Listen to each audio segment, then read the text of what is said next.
Alright, so for number 8, you are given the function, so you don't even have to figure out the function. So it's given to you. I wrote it on the screen right here. So this is what they give you, where the initial amount, in other words, the initial height is 15. That's the height where they bounce the ball, right here, at 15 feet above ground. And the 0.75 is the decay factor, okay, or the decay rate. So that means that every bounce loses 25% because you only have 75% of the original bounce left. So that means that you lost 25%. So the question is, how high will the bounce be at the seventh bounce? Now, X is the bounce number. So what you're going to do is we want F of 7, 15, 75%, 7. You input that into your calculator, and remember, I keep saying over and over again, order operations. A lot of calculators already do it for you, but if you're doing it by hand, don't do 15 times 0.7 and then raise it to the 7th power. So always be careful. It's 0.75 to the 7th power, and then you multiply by 15. Okay, so make sure you do that. When you input that into the calculator, you get 2.00225, and it goes on. Okay, dot, dot, dot, it goes on. Now, they want you to round it off to the nearest tenth of a foot. So a tenth of a foot is right here, and since the next number is 0, well, it's pretty simple. We're going to say 2.0 feet. That's how high. It started at 15 feet, but by the 7th bounce, it's up to 2 feet. Okay, and that's that problem. Alright, number 9 is a decay function. Why do we know that? Because it's the rate is decreasing by a fixed amount, by a fixed percent. So it's like number 8. The difference is that they didn't give you the function for this one. You have to figure it out on your own. Okay? But it's similar to the one that the first 3 problems that we did with increase or exponential growth. This is exponential decay. So what the difference is, though, is that we're subtracting the rate.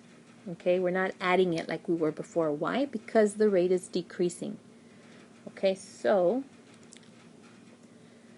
we have f of n. Whoops.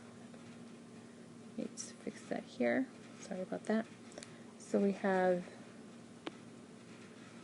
f of n equals the initial amount.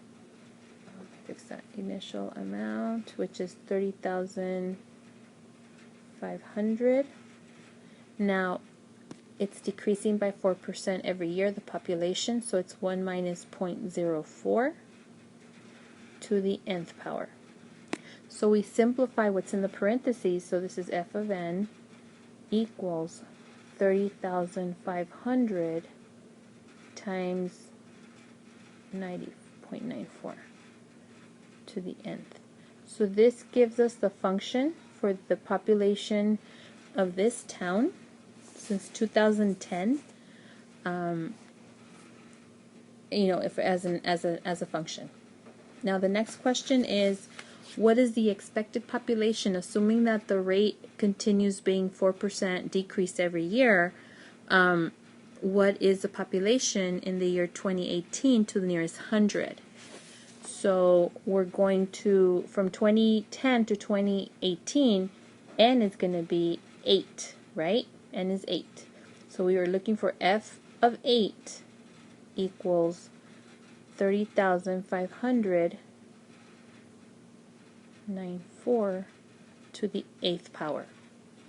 Okay, I'm glad I caught this before I went on and finished and moved on to another problem. So when you subtract 0.04 from 1, you get 0.96, not 0.94. Okay, so if you notice, I corrected it on the screen, and when I input into the calculator, I put in the 0.96. So this answer that you see here, the 22,000 and 2002, that's the correct answer. Okay, I apologize.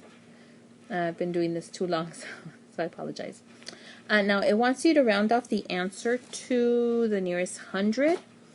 So the nearest 100 is right here. Okay, and the number right after it is a 0, so that means that we end up with 22,000 as our final answer.